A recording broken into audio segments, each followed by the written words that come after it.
యేసన్న గారు సవాలు చేసి చెప్పేవాడు వేదికల మీద యావత్ ప్రపంచానికి.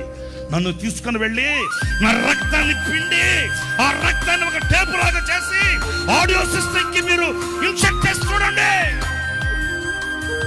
ఏ యేసుక్రీస్తు పాదాలని ఈ నా చేతులు ముట్టాయో, ఏ యేసుక్రీస్తు పాదాలని నేను స్పర్శించానో, నా రక్తములో ప్రతి పరమాణువు ఆ స్పర్శను ప్రతిధ్వనించేటట్లు మీకు వినిపిస్తుంది. సవాలు చేసి చెప్పేవాడు. ఎందుకని? ప్రార్థనా వీరుని యొక్క స్పర్శది, ప్రార్థనా వీరుని యొక్క సాక్ష్యం అది, ప్రార్థనా వీరుని యొక్క విజయం అది.